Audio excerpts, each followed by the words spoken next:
लाल रानी। ये नाम सुनकर श्रावणी के जिस्म की सारी हरकत बंद हो गई थी। उसका चीखना, चिल्लाना, राय बहादुर से लड़कर उन पर हाथ उठाकर कमरे से बाहर निकलने की कोशिश करना, सब शांत हो गया था। उसकी हरी आंखों में उमड़ रहा बगावत का तूफान अचानक छूमंतर हो गया था। राय बहादुर ने उसे उसके हाथों से कसकर पकड़ रखा था। अपने घुटने से उसके शरीर की हरकत रोकी हुई थी। वो देख रहे थे कि उन्होंने अभी अभी जो श्रावणी से कहा, उसका श्रावणी पर क्या असर हुआ है। कहीं उसके अंदर बैठी आत्माएं जागकर उस पर वापस हमला तो नहीं करेंगी? कहीं वो श्रावणी को कोई नुकसान तो नहीं पहुंचाएगी? पर ऐसा कुछ नहीं हुआ। श्रावणी शांत होकर बस राय बहादुर को देखे जा रही थी। शायद उन्हें पहचानने की कोशिश कर रही थी। राय बहादुर ने श्रावणी को ध्यान से देखा और फिर एक चेतावनी भरे लहजे में पूछा, अगर मैं अभी तुम्हारे हाथ पांव छोड़ दूं तो फिर से भागने की कोशिश तो नहीं करोगी? मुझ पर हाथ तो नहीं उठाओगी? नहीं। अच्छी बात है, अब मैं तुम्हें छोड़ रहा हूं। आराम से बैठो और मैं तुमसे जो कहने जा रहा हूं उसे ध्यान से सुनो, समझ गई? श्रावणी ने अपनी सांस छोड़ी, हामी में सिर हिलाया और राय बहादुर ने उसे एकदम से छोड़ दिया। उन्होंने उसे उठाकर बिठाया, उसकी पीठ और उसके सर को बिस्तर के सिरे पर सिरहाने पर टिकाया। उसके सामने एक कुर्सी खींच कर बैठे, उसकी आंखों में बड़ी गहराई से देखा और कहा, श्रावणी, तुम्हारे पास मुझसे शादी करने के सिवा और कोई चारा नहीं है। अगर तुम भयगढ़ से शादी करके बाहर नहीं गई तो तुम्हारे अंदर बैठी उन 100 रूहों की दरिंदगी और उनके खौफ से आज नहीं तो कल इस गांव के लोग तुम्हें किसी न किसी तंत्र मंत्र से या तो मार देंगे या तुम्हें हमेशा के लिए किसी अंधेर कोठरी में बंद कर देंगे। और उसके बाद तुम्हारे बापू का क्या हाल होगा, ये तुम सोच भी नहीं सकती। वो तुम्हें बचा भी नहीं सकेंगे और जिंदगी भर तुम्हारे दर्द में तड़पते रहेंगे। गांव के लोगों को रोका नहीं जा सकता क्योंकि वो अपनी जगह सही है। उन्होंने ऐसा कोई पाप नहीं किया कि वो तुम्हारे अंदर बैठी उन भयानक आत्माओं के हाथों मारे जाएं। इसलिए इन सब बातों का एक ही हल है, तुम्हारी मुझसे शादी और हमेशा हमेशा के लिए भयगढ़ से विदाई। और मैं तुम्हारा चेहरा देखकर बता सकता हूँ कि तुम्हारा अगला सवाल क्या होगा। यही कि मैं कौन हूँ जो अचानक वक्त के किसी अनजाने छोर से तुमसे शादी करने चला आया हूँ, ये जानते हुए कि मेरी जान को खतरा हो सकता है।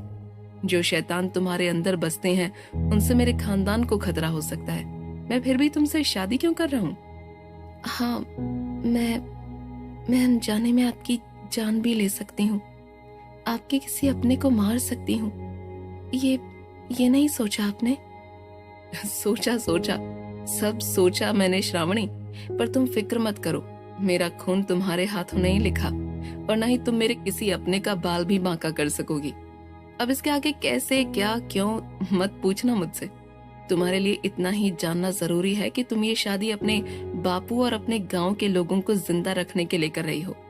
अगर तुम यहाँ रही, तुम्हारे अंदर बस रहे शैतान भयगढ़ को एक शमशान घाट में बदल देंगे। ये शादी नहीं श्रावणी, ये कुर्बानी है।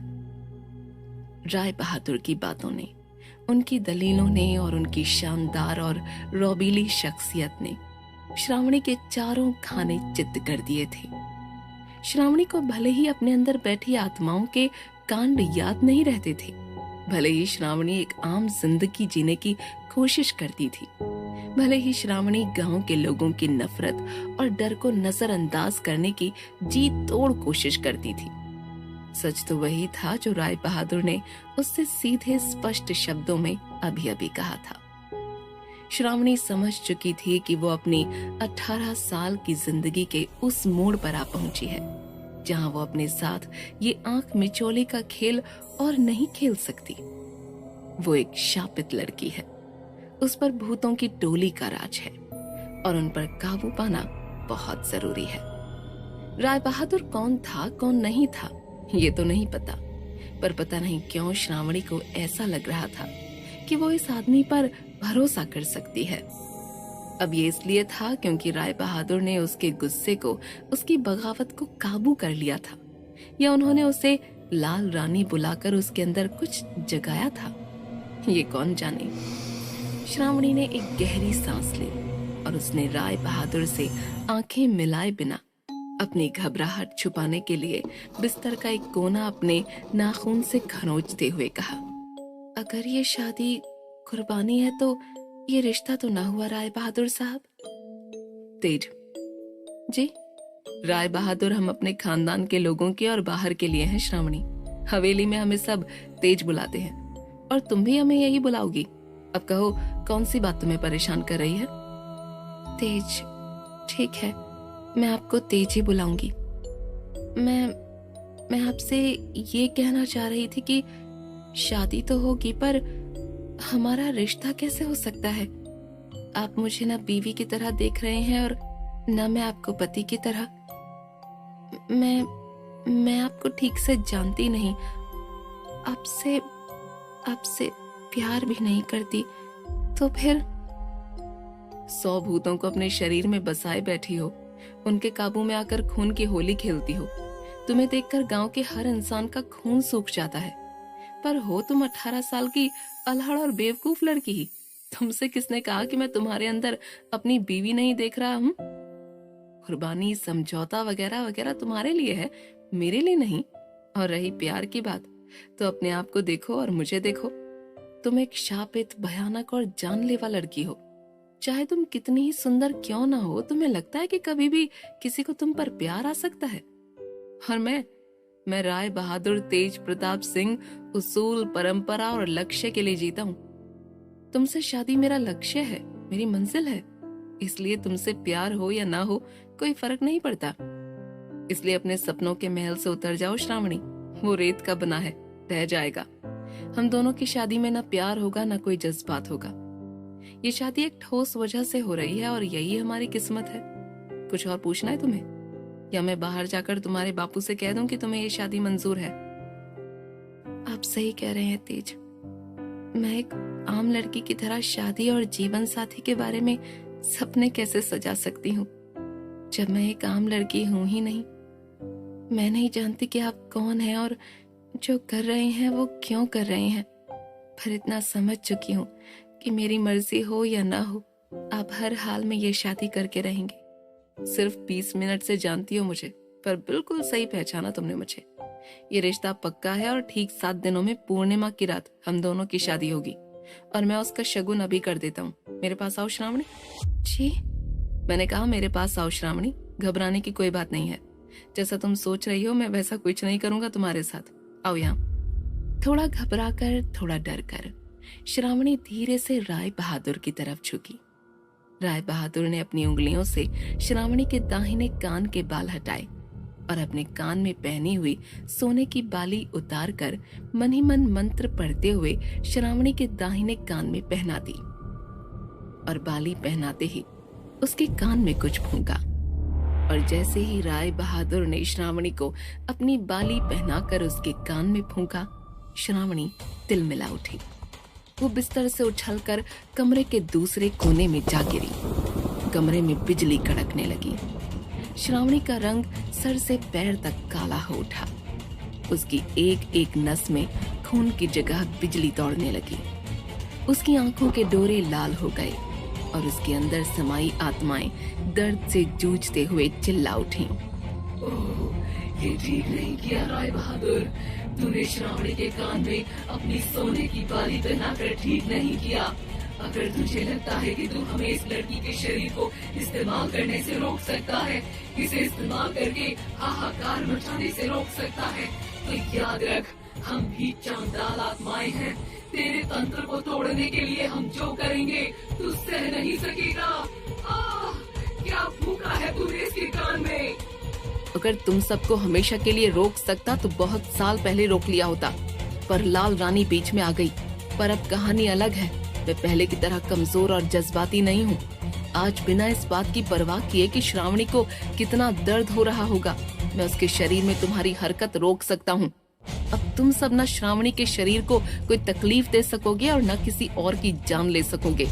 अगर श्रावणी के इस बाली को पहने पहने तुम में से किसी ने भी कोई दरिंदगी दिखाने की कोशिश की तो जान किसी की भी जाए, दर्द तुम्हें होगा और उस दर्द के मारे तुम्हें श्रावणी के शरीर को छोड़ना पड़ेगा। इसलिए चुपचाप बैठो और ये शादी होने दो, समझे तुम सब। श्रावणी के शरीर में दौड़ रही बिजली के दर्द से बिलख रही आत्माओं ने राय बहादुर को तरह तरह के ताने दिए, उसे बद्दुआएं दी, चीजें उठा उठा कर उसकी तरफ फेंकी, पर राय बहादुर पर किसी चीज का कोई असर नहीं हुआ। कुर्सी, मेज, फूलदान, दिया सलाई, किताबें, शीशा सब उसके शरीर से टकराकर चूर चूर हो गए, मगर उसे एक खरोंच भी नहीं आई। श्रावणी के शरीर में पागल हो रही आत्माएं श्रावणी के शरीर को लेकर उड़ते हुए राय बहादुर की तरफ आईं, पर राय बहादुर ने रास्ते में ही उसे गले से पकड़ लिया और चिल्लाकर कहा, जितनी बार गुस्सा करोगे, तिल मिलाओगे, घात करने की कोशिश करोगे, उतनी ही बार नर्क की आग में झुलसने का दर्द होगा तुम सबको। पागलपन छोड़ दो और शांत हो जाओ, चुपचाप बैठो, एकदम चुपचाप। राय बहादुर ने श्रावणी का गला उतना ही दबाया जितना उन आत्माओं पर काबू पाने के लिए जरूरी था।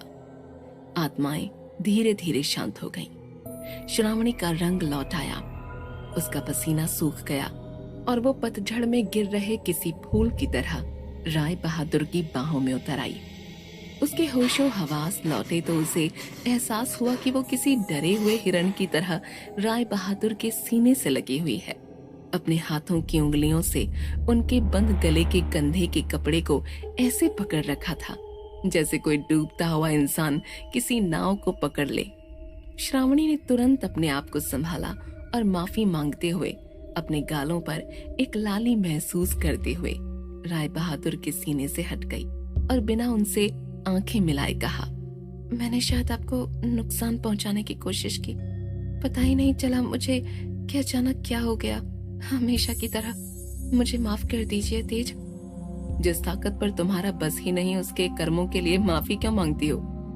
अपने आप को दोषी मानना बंद करो और बेफिक्र रहो। कोई नुकसान नहीं हुआ मुझे।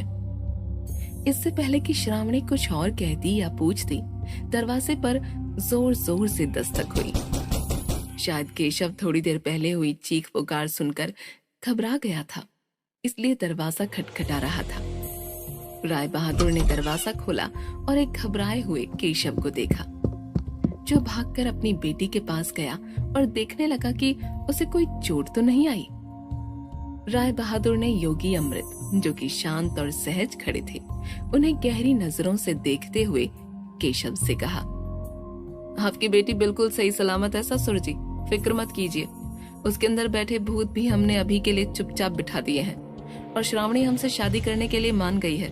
ध्यान से देखिए, उसके कान में शगुन की बाली भी पहना दी है हमने। जाइए खुशी खुशी हम दोनों की शादी की तैयारी कीजिए। चलें योगी अमृत, हमें भी बहुत तैयारियां करनी हैं। राय बहादुर जैसे ही योगी अमृत के साथ केशव के घर की सीमा पार करके जाने लगे, अचानक श्रावणी उनके सामने आकर खड़ी हो गई और उन्हें बड़ी गहराई से देखकर पूछने लगी, तेज, जाने से पहले मेरे एक सवाल का जवाब देते जाइए। आप जब से मेरे कमरे में आए हैं, वो सवाल मेरे दिमाग को कचोट रहा है। अब कौन सा सवाल है श्रावणी? आपने मुझे लाल रानी कहकर फटकारा और मैं एकदम शांत हो गई। आपसे शादी करने के लिए इतनी आसानी से मान गई। क्यों? कौन है लाल रानी? लाल रानी? हमने कब तुम्हें लाल रानी कहकर पुकारा श्रावणी? कौन है लाल रानी? राय बहादुर का जवाब सुनकर श्रावणी के पैरों तले जमीन खिसक गई। उसे अपनी आंखों पर और अपने कानों पर यकीन नहीं हुआ। राय बहादुर झूठ क्यों बोल रही हैं? उन्होंने इतनी बार तो नाम लिया लाल रानी का, तो अचानक इस तरह पलटने का क्या मतलब? क्या श्रावणी चुप रह जाएगी या राय बहादुर को सबके सामने झूठा साबित कर देगी? कैसे होगी ये अजीब सी शादी और क्या वो 100 आत्माएं सचमुच शादी तक शांत बैठेंगी? क्या वो हंसती खिलखिलाती श्रावणी, जो एक लौता सहारा और उम्मीद थी अपने पिता की, वो कहीं गुम हो जाएगी? जानने के लिए सुनते रहिए श्रावणी और राय बहादुर की कहानी, जिसका नाम है भयनगर, सिर्फ पॉकेट FM पर।